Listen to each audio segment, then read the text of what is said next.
కర్నూలు జిల్లా పగిట్యాలలో సిపిఎం మండల convener P Pakkiri Saheb ఆధ్వర్యంలో పార్టీ కార్యకర్తల సమావేశం జరిగింది. ఈ సందర్భంగా నాయకులు మాట్లాడుతూ ప్రధాని నరేంద్ర మోడీ రాబోయే పర్యటన సందర్భంగా రాష్ట్రానికి న్యాయం చేయాలని, విభజన హామీలు అమలు చేయాలని, రాయలసీమ అభివృద్ధికి నిధులు కేటాయించాలని కోరారు. వారు ప్రత్యేక హోదా, సాగునీటి ప్రాజెక్టులపై చర్యలు తీసుకోవాలని ప్రభుత్వాన్ని విజ్ఞప్తి చేశారు. అలాగే రైతుల సమస్యలు, యూరియా కొరత, పంటలకు కనీస మద్దతు ధరల అంశాలను పరిష్కరించాల్సిన అవసరం ఉందని పేర్కొన్నారు. సమావేశంలో గంధం హుసేనమ్మ, టి తిక్కస్వామి, ఈదన్న, వెంకటేష్, అబ్దుల్లా తదితరులు పాల్గొన్నారు. సరే మిత్రులారా, ఈ నెల 16వ తారీఖున మన దేశ ప్రధాని నరేంద్ర మోడీ గారు ఈ జిల్లా ఉమ్మడి జిల్లా అయినటువంటి కర్నూలు జిల్లాకు రావడం జరుగుతుంది. ఈ కర్నూలు జిల్లాతో పాటు నంద్యాల శ్రీశైలానికి వెళుతూ అక్కడ అమ్మవారిని దర్శనం కోసం కూడా వెళ్తున్నారు. కాబట్టి ఈ నరేంద్ర మోడీ గో బ్యాగ్ అనే నినాదం కూడా 10 వామపక్ష పార్టీల ఆధ్వర్యంలో ఈ నెల 14, 10వ తారీఖున నిరసన కార్యక్రమాలు చేపట్టడం జరుగుతుంది. ఈరోజు నరేంద్ర మోడీ ఎన్నికల సమయంలో అనేక హామీలు ఇచ్చి ఈరోజు అధికారంలో వచ్చినటువంటి నరేంద్ర మోడీ ఈ రాష్ట్రానికి ప్రత్యేక హోదా ఇస్తానన్నాడు. అదేవిధంగా వెనుకబడిన ప్రాంతాలకు ప్రత్యేక ప్యాకేజ్ ఇస్తానన్నాడు. అదేవిధంగా సంవత్సరానికి 2 లక్షల ఉద్యోగాలు ఇస్తానన్నాడు.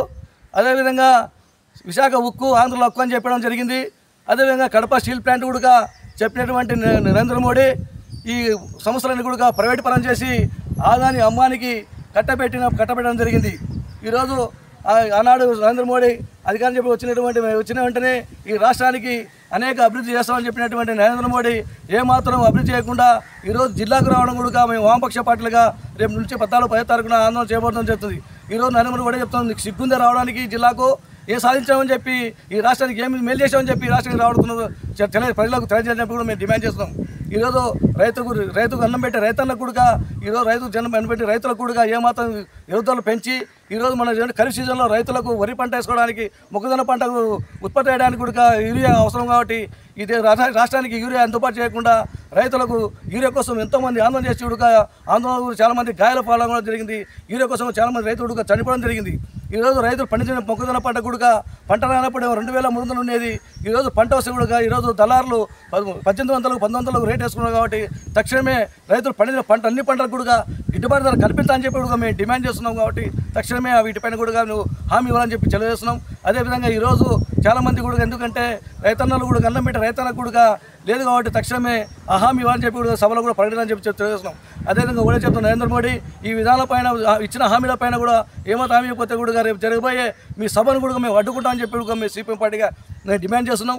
అదేవిధంగా ఈరోజు నందికోట సంబంధించి కూడా ఈరోజు నందికోట నుంచి కూడా పైన రావాలంటే కూడా రోడ్డు అస్తవ్యస్తంగా ఉంది. ఎందుకంటే ఎంపీలు, ఎమ్మెల్యేలు కూడా మనకు మండలాలు తిరుగుతున్నారు. ఆయన వాడు ఏమాత్రం పట్టించుకోవలేదు. కాబట్టి చాలామంది టూ వీలర్ కానీ ప్రజలు కూడా కింద పడి ప్రాణాలు పోగొట్టుకున్న కూడా ఏమాత్రం ఇక్కడ ఉన్నటువంటి కూడా అధికారులకు కానీ ప్రజలకు కూడా ఏమాత్రం చేయలేదు. కాబట్టి తక్షణమే వీటిపైన కూడా ప్రయత్నం చేయాలని చెప్పి తెలియజేస్తున్నాం. అదేవిధంగా ఈరోజు నరేంద్ర మోడీ సభను విజయవంతం చేయడానికి కూడా మీరు మండలాలు తిరుగుతున్నారు. కాబట్టి వీటిపైన కూడా మీరు చర్చించాలని చెప్పి మేము ఒకటే తెలియజేస్తున్నాం. అదేవిధంగా ఎంపీ గారికి, ఎమ్మెల్యే కూడా చూసి తెలియజేస్తాం. ఈరోజు సంబంధించి పైలమలకు సంబంధించి చాలా ప్రాంతాల్లో రోడ్లు లేక చాలామంది ప్రజలు కూడా ఇక్కడ గురవుతున్నారు. తక్షణమే ఈ రోడ్డు కూడా వెళ్ళని చెప్పి కూడా మేము డిమాండ్ చేస్తున్నాం. అదేవిధంగా ఈరోజు జిఎస్టీ పేరుతో కూడా విజయసభ పెట్టారు. కాబట్టి ఈ విజయసభలో కూడా చాలా చర్చించాలని చెప్పి తెలియజేస్తున్నాం. ఈరోజు ముఖ్యమంత్రి చంద్రబాబు నాయుడు ఈ జిఎస్టీ ఉండడం వల్ల కూడా రాష్ట్రానికి 8,000 కోట్ల రూపాయలు భారం పడిందని చెప్పినటువంటి ముఖ్యమంత్రి ఈరోజు నరేంద్ర మోడీ 1,000 కోట్ల రూపాయలు ఖర్చు పెట్టి ఈ సభను చెప్తున్నారు. కాబట్టి తక్షణమే ఈ సభలో కూడా అన్ని విధాలపైన చర్చించాలా, లేకపోతే కూడా వామపక్ష పార్టీలుగా రేపు సభను కూడా అడ్డుకుంటామని చెప్పి తెలియజేస్తున్నాం. అదేవిధంగా ఈరోజు గో బ్యాగ్ నరేంద్ర మోడీ నినాదం కూడా రేపు నుంచి కార్యక్రమాలు చేపడతామని చెప్పి తెలియజేస్తాం.